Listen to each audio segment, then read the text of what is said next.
Hello everybody, welcome to today's webinar. My name is Rob Nixon and I'm super excited about sharing a bunch of ideas with you on how we can increase profits, grow revenue and reduce time dramatically. Today I'm going to be interviewing three CPAs who I've been coaching for 11 and 9 months, and those CPAs are going to tell some stories as to what they've been up to, what they've been doing, and how they've been doing it. So what we're going to do, first of all, so many of you, I was looking at the registration list, many of you I've known of or known, but most of you I do not. So, and you probably don't know me either. So it's just a quick backstory, because I'm coming to you from Australia, and I want to know where you're coming from as well. I live in Brisbane, Australia. Down the bottom in the chat area, you'll see a little bubble that says chat. I just want you to pop in there and send a message to say, hi from, wherever you're from. We've so far got 148 participants on here today. And so I'd love to know where you're from. Houston, Texas. Brooklyn's in the house. Loving that, Brian. Reno, we've got Texas, North Carolina, Birmingham, Ohio, Boston. Wow, this is going mental. We've got someone from New Zealand. Wow, okay, cool. Someone from Perth, Western Australia. It is early in Perth. All right, cool. Naples, Florida, New Jersey, Houston, LA. We are coming from all over Canada as well. Super. From Mars. Yeah, good on you, Dome. I know where you're from. Alabama, from, I've even got a friend from down the road in Sanford. Look at that. All right. So welcome, wherever you're coming from.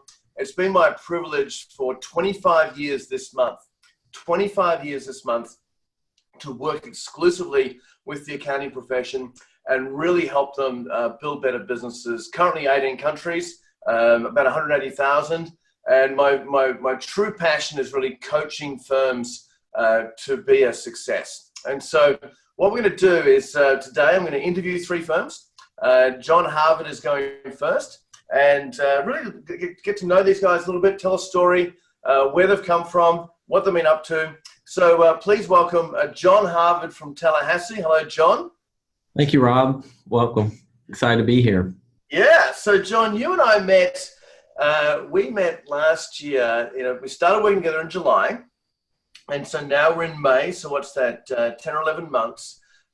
Let's start with, what did your business look like pre us getting together and starting working together? Give us a quick summary. Sure. Oh, absolutely. I think this story will sound familiar with a lot of folks. I think in a lot of accounting practices, we spend a lot of time here. We work a lot. We delegate very little. We give away work that we don't charge for or charge an appropriate amount for. And then we perform and bill work, and we have a tough time collecting.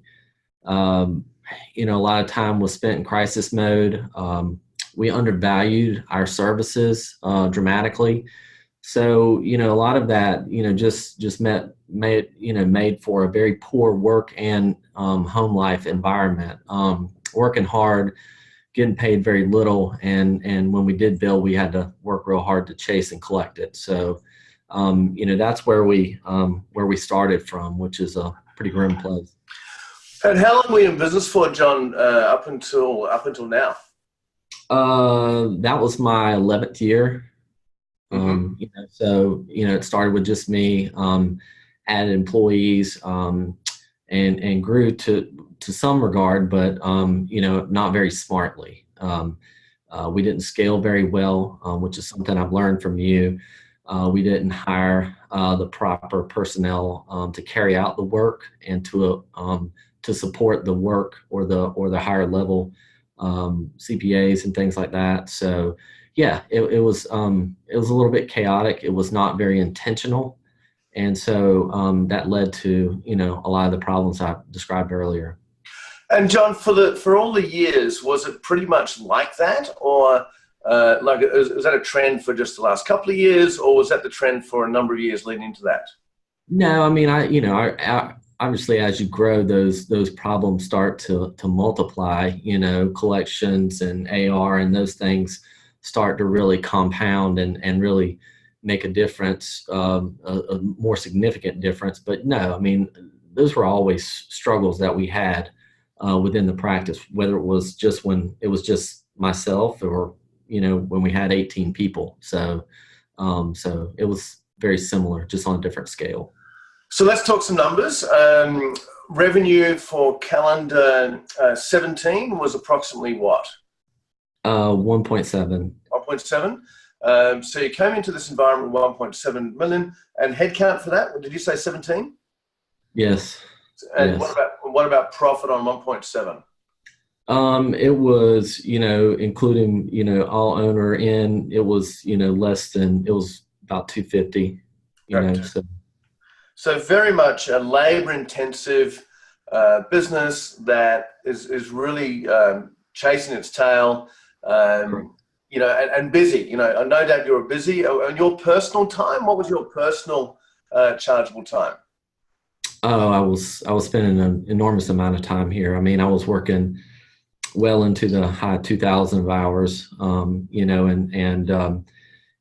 having to manage the administrative as well as the personal chargeable time. I mean, basically what was hitting the profit was basically what I was able to produce. So, it was very frustrating, Okay.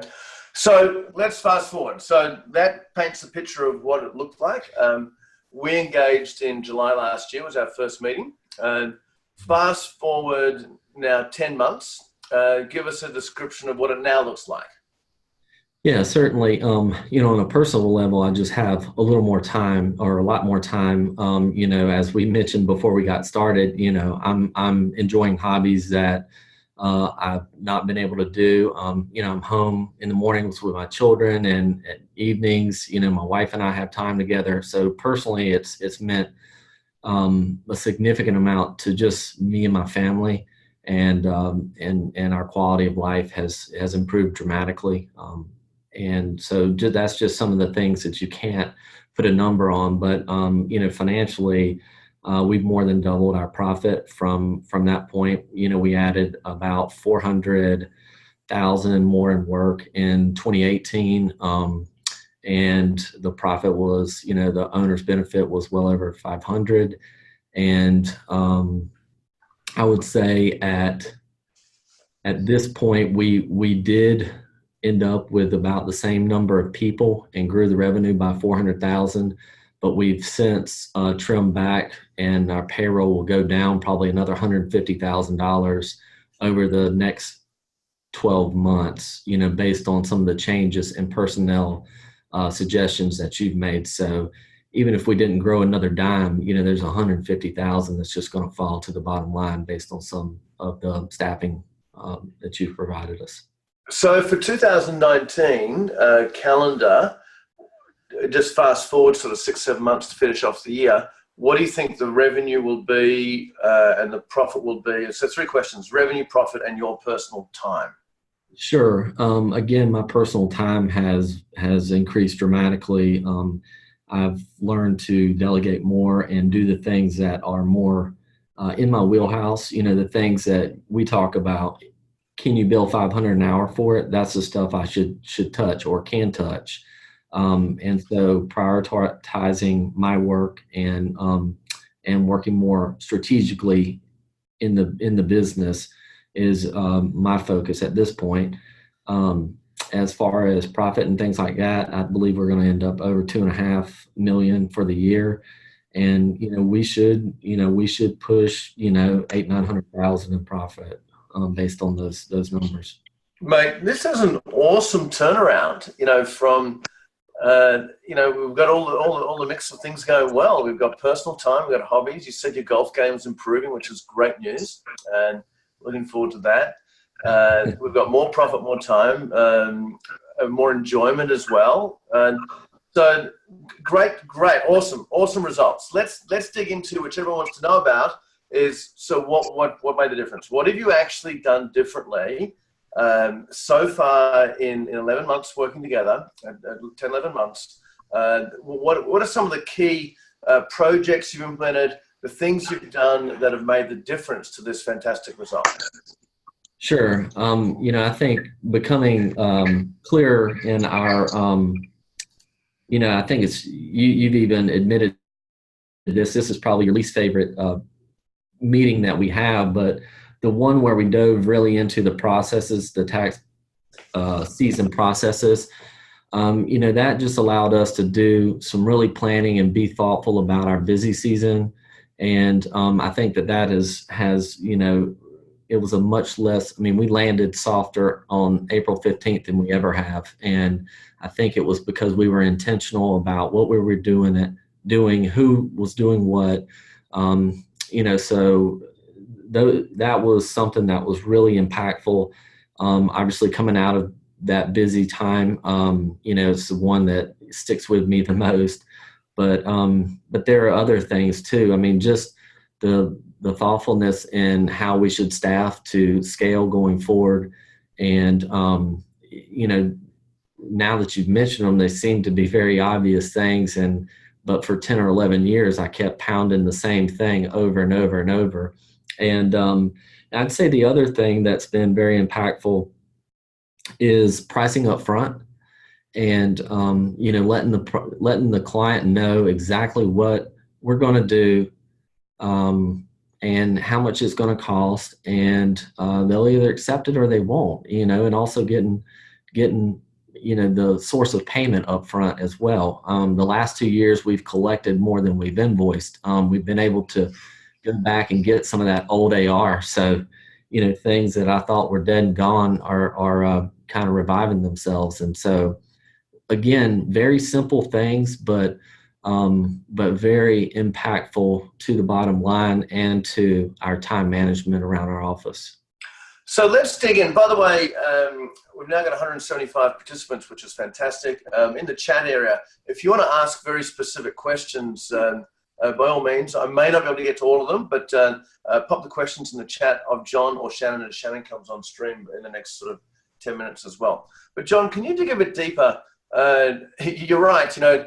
I love growing businesses, but I understand the importance of systems and process and efficiency, and it makes a massive difference. And it is, the least enjoyable, but sometimes the most impactful thing to actually do, because it is, grinding away, changing process. But can you get specific about what you did to make this tax season the best one you've ever done, with free time, with throughput, and the whole efficiency thing? Give us a few strategic what you did.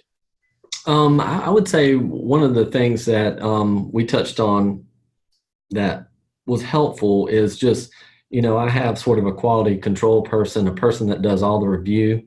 And so that was something that, all the review used to come through my office, really clogged me up, clogged the work up. But I had somebody certainly as talented or more talented in that respect, and could really keep the work flowing. Like, I don't have to touch everything. And so that was very liberating to have someone take that responsibility and just go forward with it. That was helpful.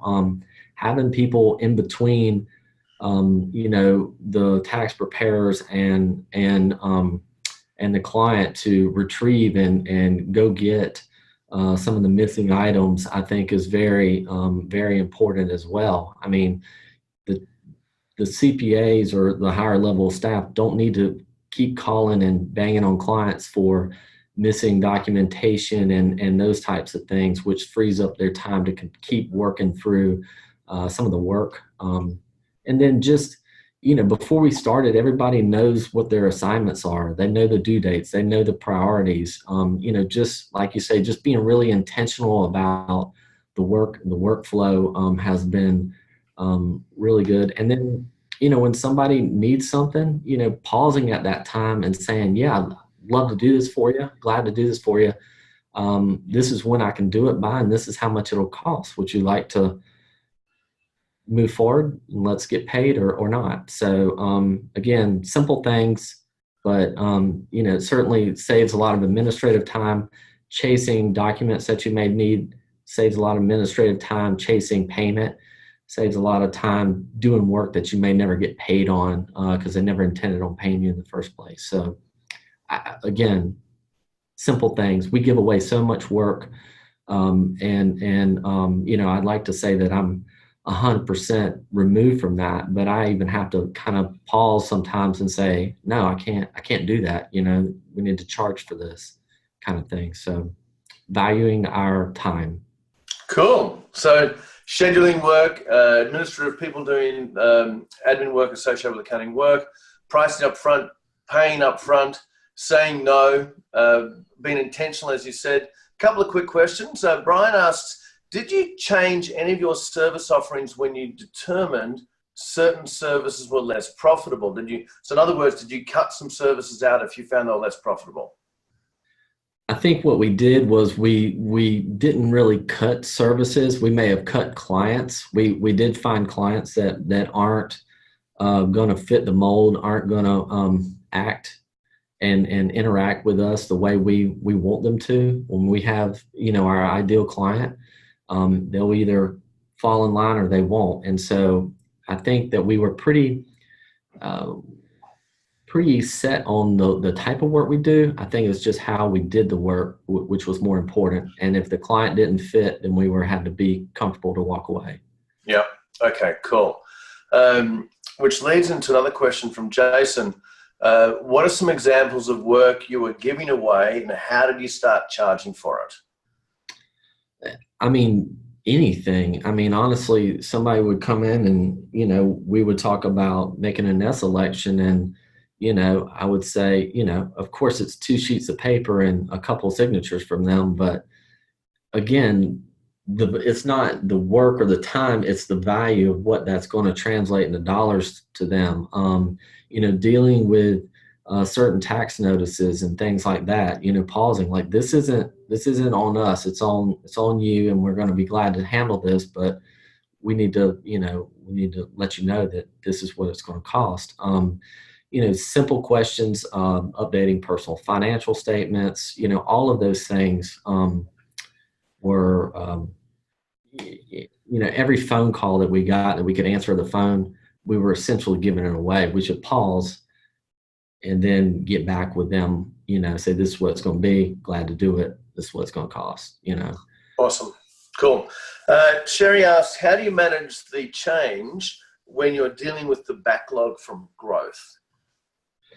Yeah. So, again, it's like I mentioned, we were overstaffed. I mean, we've identified that or staffed incorrectly. From a dollar standpoint, we were overstaffed. So we, just had to kind of eat that until we got to a point where we could remove the higher end pay and start to bring in some of the lower level, team members that we needed. Awesome. Another question here. Adam asks, what did you utilize to map and improve your tax season workflow processes? As far as a tool? Yeah, tool or process, yeah.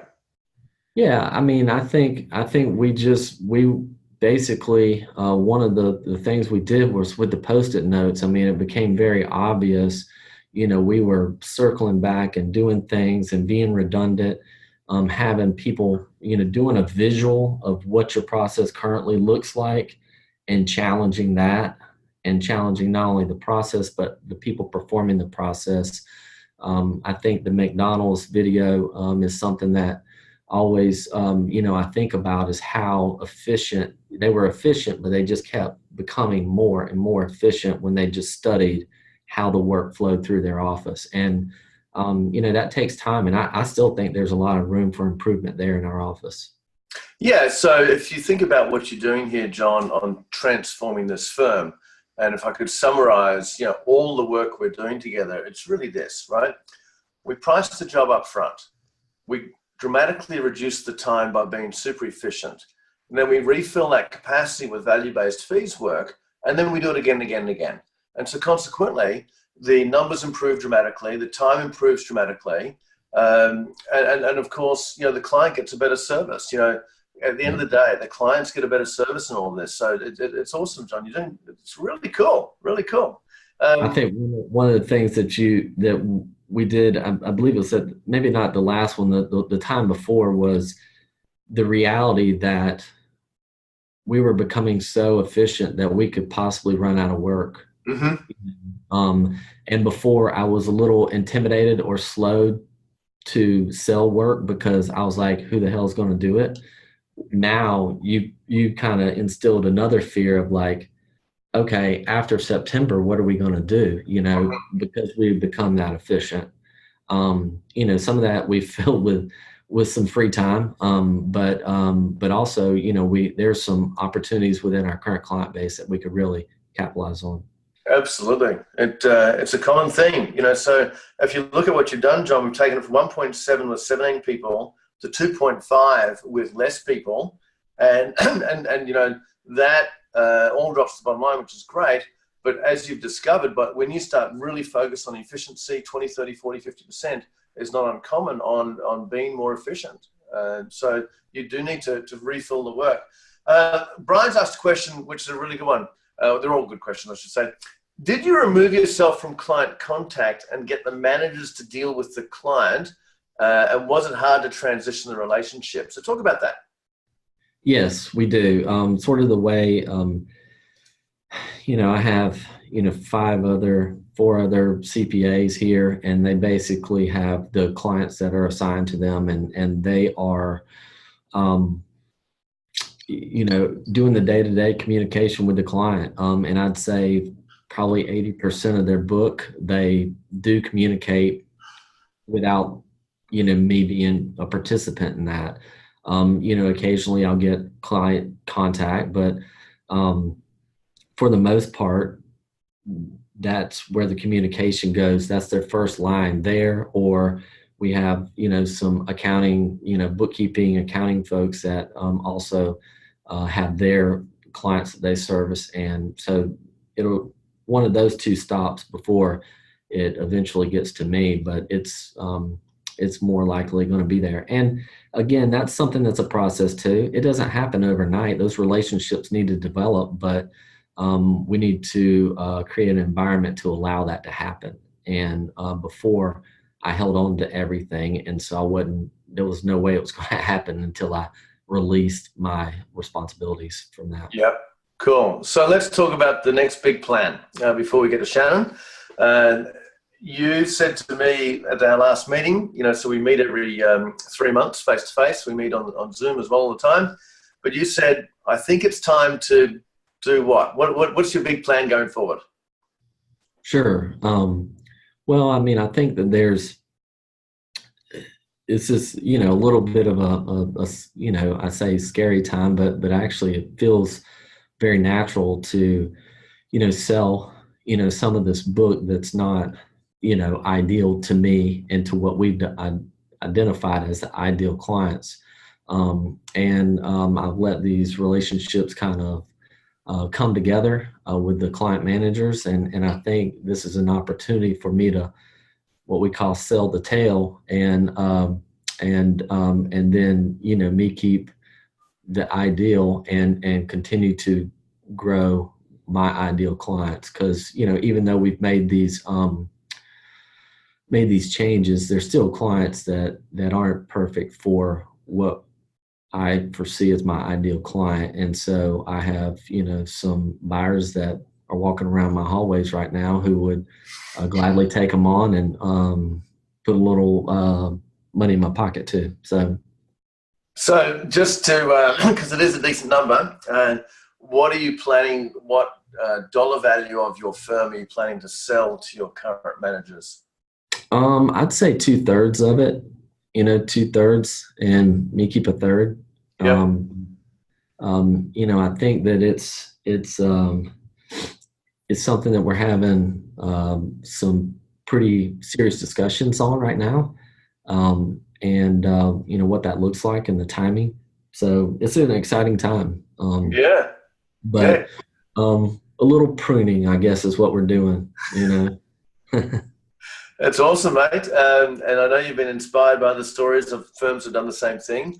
But what I like about it is, we've gone through a phase of sorting out, fixing up what's been going on today. We've gone through a phase of minimizing time to get more efficient. And now we're at a stage to scale the business. And what you realized is that some of the clients, in your case, 2/3 of the client base, or 2/3 of the revenue, are not there for the future. They may be there for the past, but not for the future. So we're going to move them on and then rebuild. You have some cash in the bank, some runway. rebuild to whatever size you want this to be. Certainly. And, I guess that's probably the $1 million question that I'm sorting out is like, when I do this, where do I want to take it from there? And, what does the rest of my life and day look like at that point? So it's exciting. I think it's an opportunity for everybody in the office at this time. But for me and my family, I think it's the next big step for us to do. Awesome. John, before we wrap up, just a couple of quick questions regarding us working together. We're going to go to Shannon in a moment. Why did you actually join my Mastermind program? Why did you say I should do this? Sometimes I wonder that, how did I get mixed up with this kind of guy? I don't know. I've made a lot of bad decisions in my life. That wasn't the answer I was expecting. No, I'm just teasing. We've talked about all the fruit that we produced in the last year together. And I think ultimately, and this may not be the case for everybody, but ultimately, I'm a solo owner, and somewhat on an island up to this point. And as far as accountability and stretching myself and challenging the current state of the firm, I think the venue that we do this in and having the other firms in the boardroom and writing down these things and holding each other accountable. And also, a lot of great ideas come from other folks that are part of my roundtable. And so you get a lot of encouragement and great ideas. And so I to me, it was really that I needed that second, that accountability piece. I needed somebody to challenge the way that I was running the business and start to treat this as a business and not as a practice. And so, and I saw that opportunity when we met. Cool. Well, looking forward to many more years to come. We've got a lot of work to do. Thank you, John. We're going to go to Shannon Badger. Shannon is in San Antonio, Texas. Shannon, are you there? I am. Can you hear me? I can. Awesome. Awesome to see you. Good. Yeah. Good to see you. Yeah. So, Shannon, basically, I'm going to ask you a series of questions, and we're going to start with before we engage. So we started working together, yourself and your husband, Jonathan, and your team last late September, early October. So we're about 9 months in. Explain, what did the business look like before that? Like, in numbers, in style, in size, what did it look like? Sure. We built about 1.2 that year, and then our net was I'm like looking at it all now. It was like around 15%, and then just overall culture was a little bit I would say frantic, overextended. The team was definitely burned out. We had about 12 full-time equivalents, so we were pretty overstaffed, but the team was spread very thin. And then I would say kind of overall lack of focus around priorities. We were all just trying to get the work out fast enough. And so the strategic side of, why we're doing what we're doing, and I would say overall like leadership alignment and goals really didn't exist. So. And how long were you in business, or how long have you been in business together? We started the firm in 2014. So okay. We've been, this summer it'll be 5 years. Okay, great. And as far as the type of clients you had, what sort of clients? Like John mentioned about selling off a lot of clients, but what sort of clients did you have before we started? Before we started, we had about 230 client relationships, and the type of work was all over the place. We had a lot of individual tax compliance. We also had business clients that had more complex consulting needs. And so, when we did the buckets, as far as what revenues and what buckets, it kind of ran the gamut. And there really wasn't a rhyme or reason as far as, the type of client that we were taking on. We were just kind of saying yes to everything if we could do it, we were saying yes. So yeah. Yeah. Okay. And what about time in the business? What sort of client chargeable time were you guys doing? I was working full time in the business. I was probably working overtime consistently and pretty much chargeable at least probably 70 or 80% of my time. So significantly billable. Like I remember even one of my personal goals was essentially that I had to be billable at least 50 or 60% of the time for the business to even function in a way that we needed it to. So at minimum was like 60%, if not more. All right. So let's fast forward.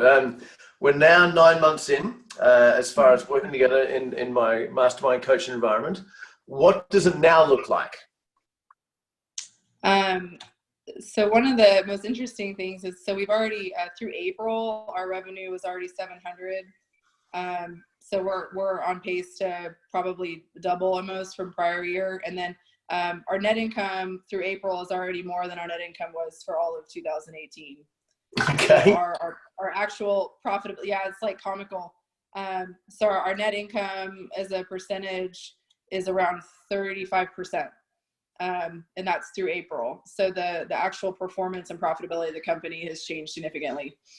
And then time in the business, actual budgeted hours on specific client projects, I'm billable probably around 5 hours a week of like, I would say half to time, like this budget on clients. And then the other time that I'm billable, it's usually because I want to go to a meeting or I choose to go meet with a client, but it's more optional and not, like I have to. So I have about 20 hours a month budgeted for actual client work.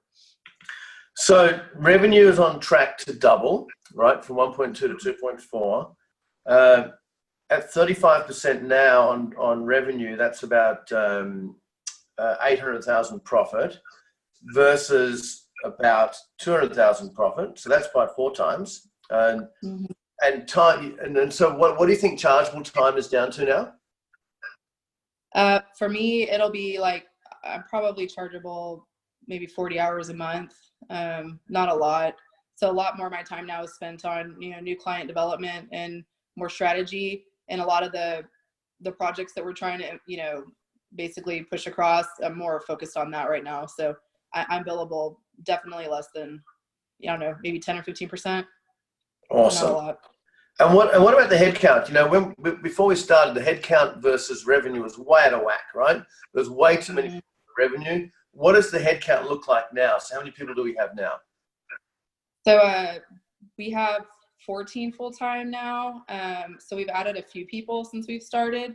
But I would say it was kind of the right people in the areas that we really needed the help in. So like we needed a full-time tax leader that could really kind of own the tax review. And so that hire for us was really huge. And then other than that, we've added one accountant, but that was one thing you and I talked about, because I was like, I feel like I'm overstaffed. You're like, well, if you guys are performing like that, just go hire the person. So we did. So we've added 2 people. And then we've also added, through the outsourced accountant, we've added 3 team members through there as well.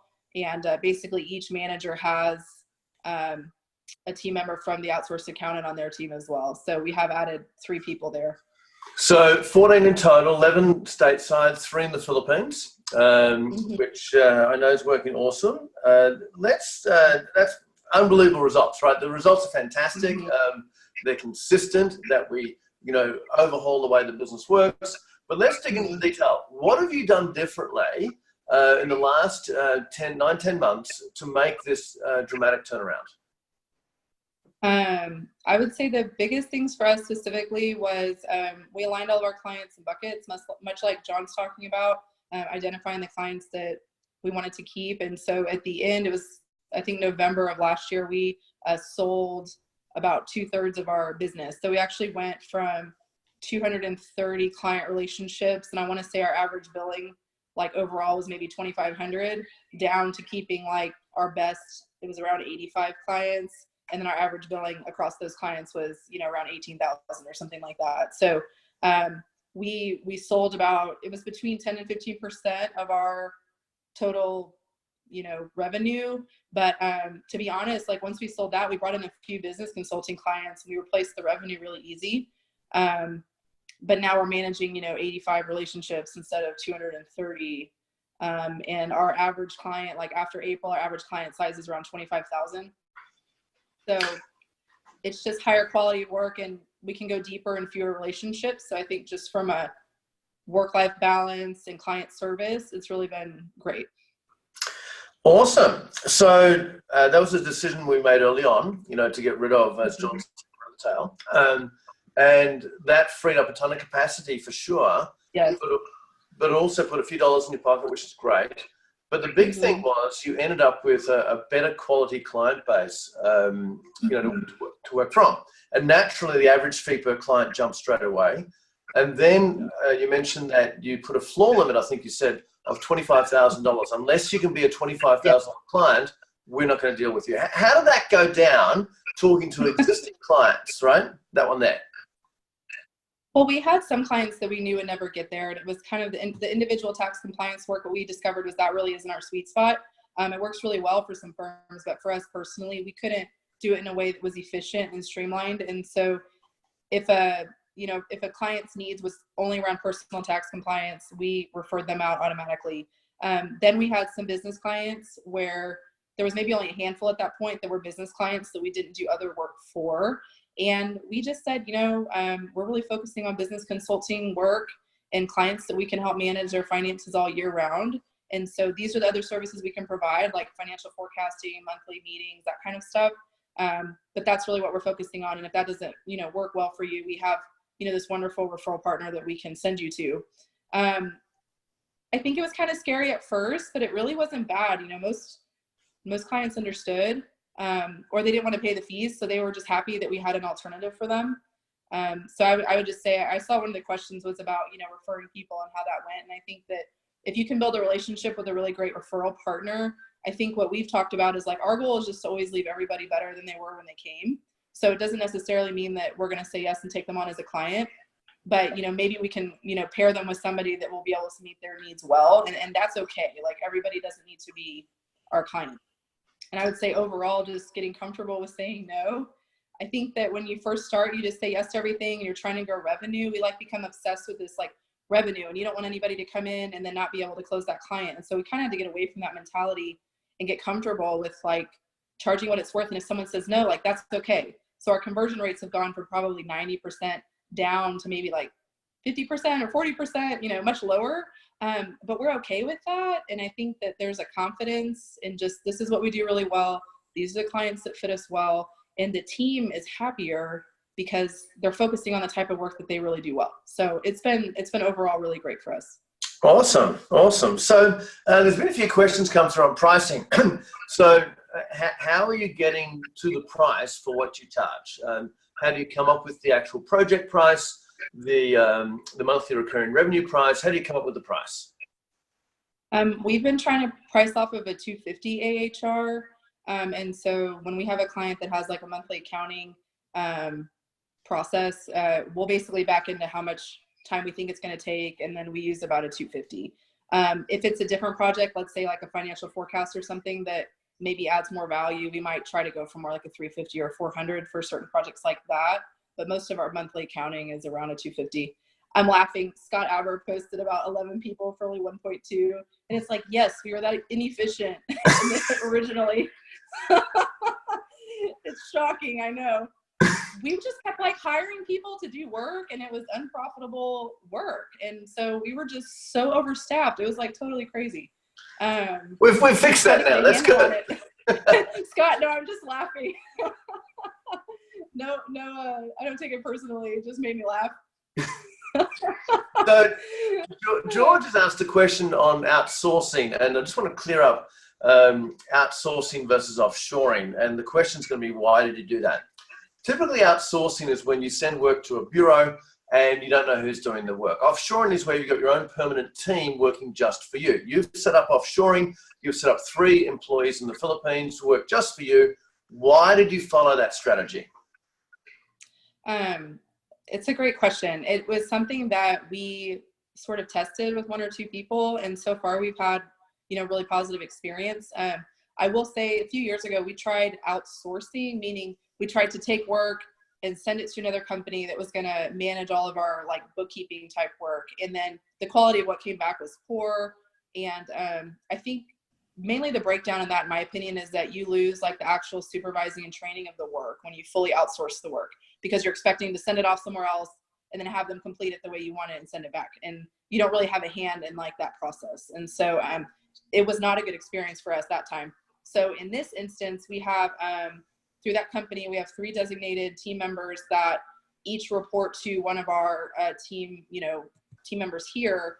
And they're on the team meetings, they're on the weekly meetings, they're part of like the client budget. Like, we don't treat them any differently than team members here. And our team here actually works remote quite a bit. Most people work remotely from home like 1 or 2 days a week. So for us, like our firm, we already do a lot of Zoom meetings and remote work, and all of our workflow and everything is cloud-based. So for us to have team members that were in the Philippines really wasn't difficult as far as just processes and systems went, because we were already doing a lot of things remote. But I would say overall, the experience has just been really positive. They have wonderful attitudes. They're very smart. It kind of forced us to document our processes and procedures internally. When someone sits next to you, it's really easy to say like, okay, this is how you do it, but nobody ever actually writes it down. And so one of our Q4 goals was we actually documented all the processes and procedures for all of our accounting clients, for every month. And that was like one of our big goals. And then it was great because by the time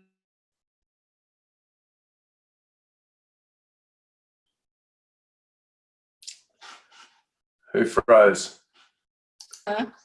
It's all good. You just froze momentarily. Yes. I'm looking at some of the questions here. Sorry. Hey, you're all good. You're all good. You're just talking about documenting processes last quarter for Q4. Yes, that was huge for us, but it was great. I'm just sorry, I was looking at the questions. So the 250 and 350, if I think a project's going to take, let's say 10 hours a month, we'll take the 10 hours and multiply it by 250, and that's about the fixed fee that we'll use. And awesome. So even if it's book work, that will be an internal budget that will actually track in our system. And so that's what I mean by the 250. So depending on the work, we at least try to get a minimum amount per hour on that work. Let's talk about growth. Let's talk about, because growing the business by double from 1.2 to 2.4, you've shed some business as well. So it's actually a bigger growth than that, because you got rid of about 200 grand's worth to go. What are you doing business development wise? What are you doing? Sales meetings, marketing to grow, who you're targeting, all that sort of things. Right now we're mostly word of mouth and referrals from existing clients. We have a few what I would call channel partners, which are there's a few, like, let's say financial advisors or payroll providers or things that we have really close relationships with. Right now, that's where all of our clients come from. So our last quarterly training with Rob was really focused around sales and marketing and more ideal client profile work. And so to be honest, we still have work to do there. We don't have that all figured out. What I will say is our niche is very much an outsourced accounting and then also a fractional controller CFO. And so I think that we have certain services we provide that maybe are a little bit unique, or that we're focusing on work that a lot of other CPA firms do, but maybe they don't focus on that exclusively. And so the year-round accounting and kind of that fully outsourced back office is really our focus for clients between about 2 million and 30 million is our sweet spot. And so it just seems that where we are, there's a huge need for that type of work where they just carve it out of the business. So I laugh, Shannon. Keep coming. I don't know. We're doubling the revenue and we still haven't worked out how to sell and market yet. So that's pretty exciting. No, I mean, yes, it's good. But I would say too, like a lot of the leads maybe that we get right now aren't like right in our sweet spot. And so I think we're still learning like what our sweet spot is, to be honest.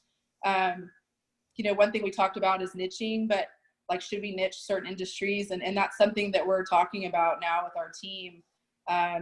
But we really do, we just get referrals from clients. But I also think if your clients are bigger, we really only need to onboard 2 or 3 new clients a month to have like a really great growth trajectory, because they're bigger clients. So it's just less work in like all the networking meetings. I can't even tell you how much time I wasted in like networking events. I mean, it was terrible. And so it's like, if you're focused on these certain clients and you have certain colleagues that also work with those clients, and we can invest in a few really close relationships instead of trying to network for a lot of other clients that are outside of our sweet spot. So awesome. Very intentional. I love it. I love the fact that you said, okay, minimum fee level is 25, and now, much higher than that as well. And let's go and find clients that are prepared to pay that.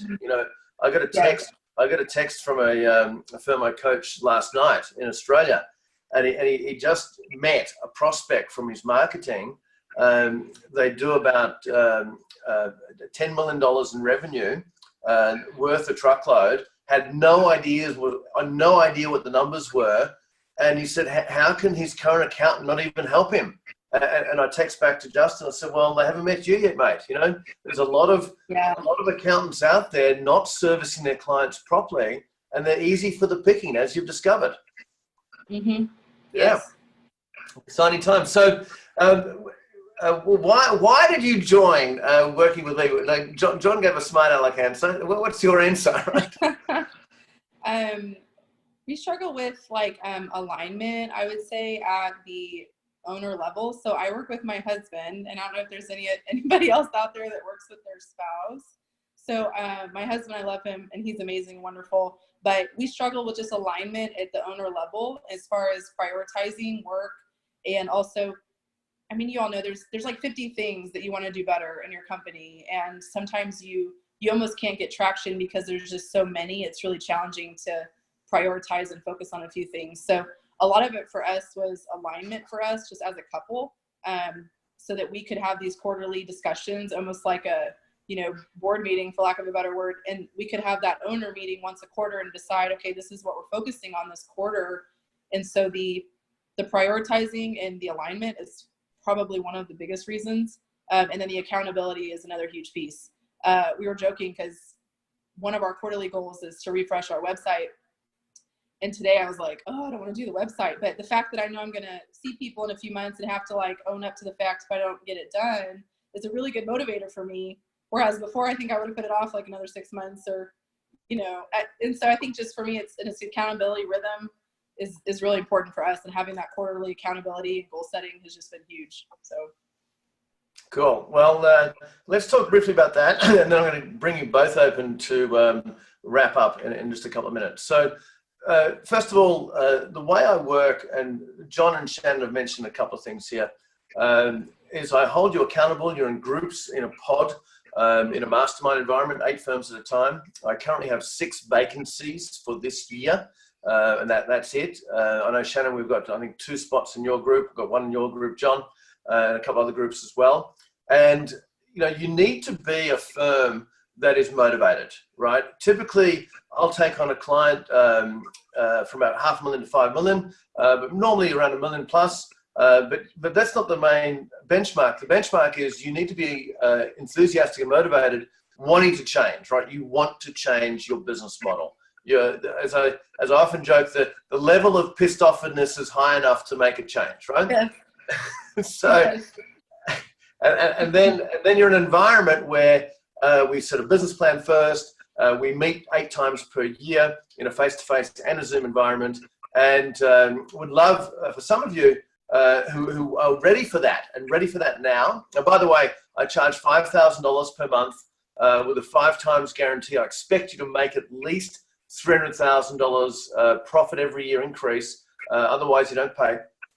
And if you are looking for some help, if you are motivated, we've just put in a application link there, which has gone to everyone, which is great. You can certainly apply. I don't, like Shannon was saying, I say no as well if you're not the right fit. Would love to have a conversation with you if you're definitely motivated. So go ahead and do that. We're going to have a chat over the next week to have a one-on-one. But Shannon and John, final big nuggets, all right? What would you recommend to people who are wanting to get involved in this environment, who want to make changes? What are either some of the first thing they should do, why they should be part of it?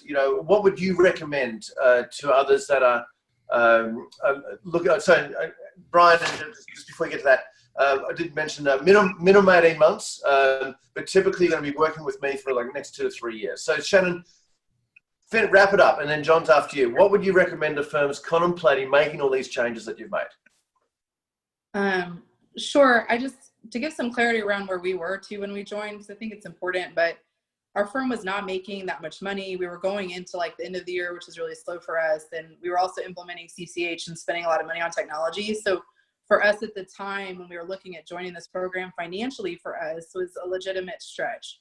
And so I just want to encourage anybody that is feeling, because it's like adding a full-time person. And we were really struggling with that. Well, you know, we're overwhelmed already, and maybe we should invest that money in hiring somebody, was, you know, kind of what we were telling ourselves. And so I just want to encourage you, because like Rob and I had, you know, a conversation around the guarantee, and if we didn't get traction, like, and, you know, I would encourage you to come in with the plan of leaving. But if you implement and you do what you need to do, it will work. And so for us, I mean, we saw within the first like 3 months significant changes, and then also just overall culture of our team. Now every quarter we come back, we have certain goals for the quarter, and we have big rewards and fun things for the team. So just our overall team alignment and culture has been so much better. So I just want to encourage you to, and then also just investing in yourself. You always invest all this money in like our people and training and hiring, and like we never do anything to invest in ourselves, like as the owner, to make sure that we're getting the encouragement we need on the strategy side to grow our business and do what's best for us personally. And so I just want to encourage, you know, everyone to really think about it, and it's definitely worth the money in my opinion. Yeah, cool. Thank you, Shannon. John. Yeah, I would, you know, certainly echo a lot of what Shannon has mentioned earlier. But for me, it was, I know what the previous 10 or 11 years were like, and I couldn't imagine doing that for the next 20 or 30. So my level of pissed off was already there. But you know what, too, though, you can be there, but if you're not motivated to make these changes, if you're not committed, then I would say, you know, you need to do, you know, just skip out, because this is, you know, the group depends on you to be devoted, and you certainly don't want to waste your time and money doing this if you're not committed to making these changes, and being open to some of the changes, because they are pretty drastic. You know, they're you know, they're fully believe they're the right ones, but you know, after doing things a certain way for 10 or 11 years, they certainly stretch you. But I'd say be motivated, and that's really my mantra there, you know. Yeah, you bet. Well, John and Shannon, it's been awesome. Looking forward to catching up next week, and looking forward to kicking some butts and getting some results. And that's what you guys are doing. Very proud of both of you. You've done an awesome job, and there's much more to come. So thank you so much for sharing. I know the 175, 180 people that have been listening got some good value out of that. And if anything, it might be a good spark to the day to motivate them to do something differently. So John and Shannon, thank you guys. See you soon. All the best. Thank you. Thank you. And for everyone listening, thank you so much for being online today. I do hope you enjoyed that. I hope you got some value out of that, and looking forward to helping a few of you. By all means, the application link has been put in. I'll just put in again there. Oops, wrong one. Send it to there.